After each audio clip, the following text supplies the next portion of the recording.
Assalamu alaikum. Welcome to my channel. Hope you are all fine. So our today's topic is software configuration management. तो सबसे पहले software configuration management में हमें configuration management के बारे में पता होना चाहिए कि कॉन्फ़िगरेशन मैनेजमेंट होती है। तो कुछ पॉलिसीज़, कुछ रूल्स हैं और कुछ टूल्स हैं जिनकी हेल्प से हम मैनेज करते हैं वो चेंजेस जो हमारे सॉफ्टवेयर में आती हैं, उसको कहते हैं हम कॉन्फ़िगरेशन मैनेजमेंट। यानी कुछ पॉलिसीज़, कुछ रूल्स या कुछ टूल्स जिनकी हेल्प से हम अपने सॉफ्टवेयर में आने वाली चेंजेस को मैनेज करते हैं, उनको हम कहते हैं सॉफ्टवेयर कॉन्फ़िगरेशन मैनेजमेंट।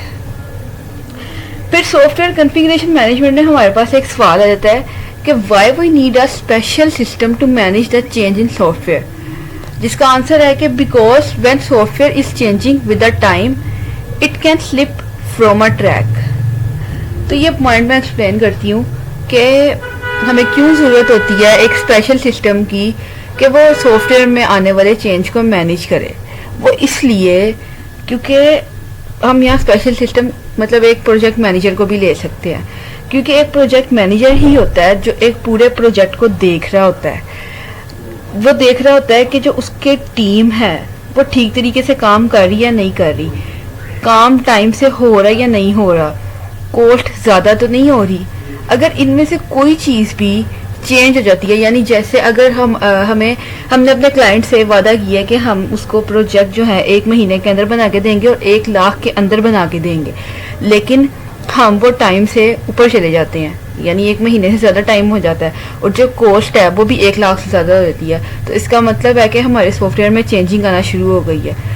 या कोई भी फीचर जो उसकी रिक्वायरमेंट के मुताबिक हम ऐड नहीं कर सके, तो इस वजह से भी हमारा जो सॉफ्टवेयर है वो उसके अंदर चेंजिंग आने की वजह से वो अपने ट्रैक से स्लिप कर जाता है।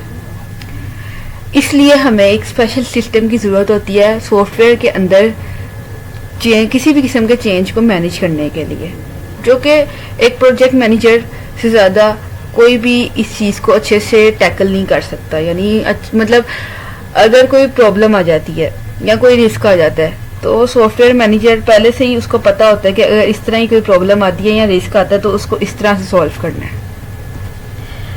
उसके बाद हमारे पास कुछ एक्टिविटीज़ आ जाती हैं, जिसमें सबसे पहले है change management, version management, system building and then release management. तो सबसे पहले चेंज मैनेजमेंट की बात करते हैं।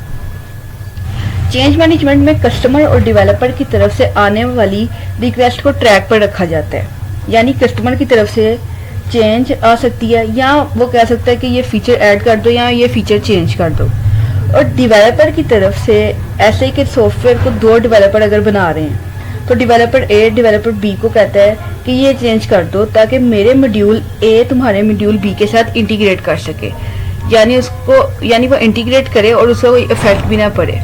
जिस तरह हम कोई फीचर ऐड करते हैं तो अगर हम वो फीचर ऐड करें या जैसे अपडेट आती है किसी भी ऐप में या सॉफ्टवेयर में, तो उस अपडेट से हमारे पिछले फीचर पे कोई फ़र्क ना पड़े, तो ये चेंज मैनेजमेंट है।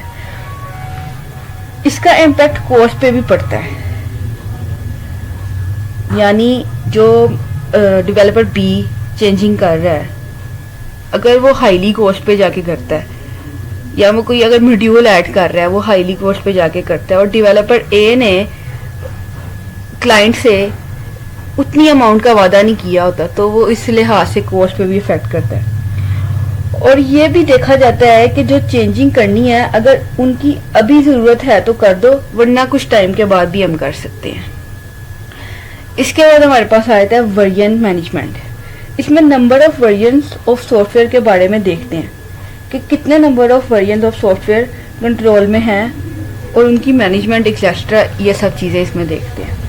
इसके बाद हमारे पास आ जाता है सिस्टम बिल्डिंग। सिस्टम बिल्डिंग में हम सब एग्जीक्यूटेबल प्रोग्राम्स को लिंक करते हैं और उससे फिर हम एक प्रोजेक्ट बनाते हैं। इसमें चेक एंड बैलेंस भी होता है, जिससे को हम टाइम स्टैम्प भी कहते हैं। इसमें प्रीवियस वर्जन नंबर्स को देखकर अपडेशन की जाती है और न्यू चेंजेस लाई जाती हैं ताकि प्रोजेक्ट ट्रैक पर रहे। इसके बाद हमारे पास आ जाता है रिलीज मैनेजमेंट। रिलीज मैनेजमेंट में हम सॉफ्टवेयर को रिलीज देते हैं ताकि वो ट्रैक पर रहे। बाकी की किस्म की भी हर रिलीज का ख्याल रखा जाता है। इसमें एक माइनर रिलीज होता है और एक मेजर रिलीज भी होता है। इसके बाद हमारे पास एक डिफरेंस आ जाता है SCM software configuration management versus maintenance. तो सॉफ्टवेयर कॉन्फ़िगरेशन मैनेजमेंट की सबसे पहले बात करते हैं। It is for tracking and controlling and that begins when project begins and terminate when all the operations are done. यानी सॉफ्टवेयर कॉन्फ़िगरेशन मैनेजमेंट जो है वो ट्रैकिंग के लिए भी यूज़ होता है और कंट्रोलिंग के लिए भी यूज़ होता है। और ये स्टार्ट तब होता है जब हमारा प्रोजेक्ट स्टार्ट होता है, और टर्मिनेट यानी एग्जीक्यूट तब होता है जब हमारे सारे ऑपरेशन डन हो जाते हैं, यानी जब हमारा प्रोजेक्ट डन हो जाता है। While in maintenance, SC activities occur when software delivered to the customer and put operations into it. जबकि मेंटेनेंस में जो सॉफ्टवेयर एक्टिविटीज़ है ना वो तब अकर होती हैं जब सॉफ्टवेयर जो है वो डिलीवर कर दिया जाता है कस्टमर को और उसके अंदर ऑपरेशंस हमने पुट कर दिए होते हैं। तो ये डिफरेंस है सॉफ्टवेयर कॉन्फ़िगरेशन मैनेजमेंट में और मेंटेनेंस में। सॉफ्टवेयर कॉन्फ़िगरेशन मैनेजमेंट में हम प्रोजेक्ट जब स्टार्ट होता है तो साथ साथ सब ट्रैकिंग और कंट्रोलिंग करते हैं, और जब उसको टर्मिनेट तब करते हैं जब सारा प्रोजेक्ट ख़त्म हो जाता है। जबकि मेंटेनेंस में जो सॉफ्टवेयर एक्टिविटीज़ है, सॉफ्टवेयर इंजीनियरिंग की एक्टिविटीज़ हैं, वो अक्सर ही तब करती हैं जब जो सॉफ्टवेयर है उसके अंदर ऑपरेशन डालकर कस्टमर को दे दिया जाता है, डिलीवर कर दिया जाता है। तो ये था आज का हमारा छोटा सा लेक्चर। अगर आपको पसंद आया तो वीडियो को लाइक करें, चैनल को सब्सक्राइब करें और कमेंट में ज़रूर बताइएगा। Thank you so much. अल्लाह हाफिज़।